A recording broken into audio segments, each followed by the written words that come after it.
Ako si Mayang, di tunay na pangalan. At ito ang kwento kung paanong ang pagsuko ko ay naging aral. Kung paanong ang paglaban ko ay magsilbing inspirasyon at huwaran. At kung paanong naging lakas ko ang sandalang matatawag na duyan.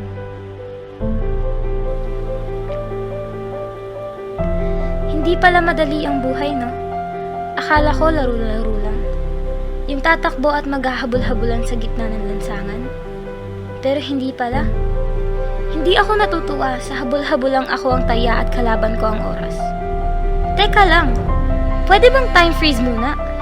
Kasi ang oras patuloy sa pagtakbo. Pero bakit parang ako yung napapagod?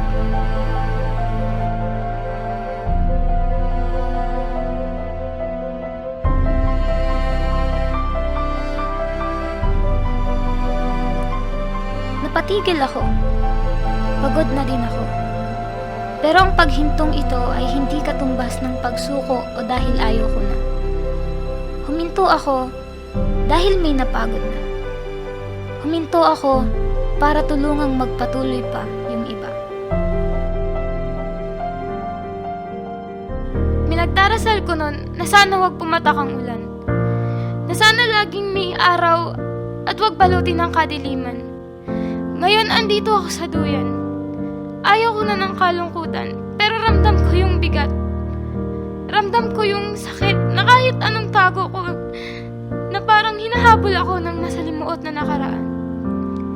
Na para bang kahit anong silong ko sa bagyo ng kalungkutan, pilit ka pa rin tatamaan at mababasahan ng luhang walang tigil sa pagpatak. Ayaw ko na ng kalungkutan, pero ramdam ko pa rin yung bigat. Ramdam ko pa rin yung sakit na patuloy kong mararamdaman kasi ito yung realidad. Tumingala ako sa langit para mapigilan ang pagpatak.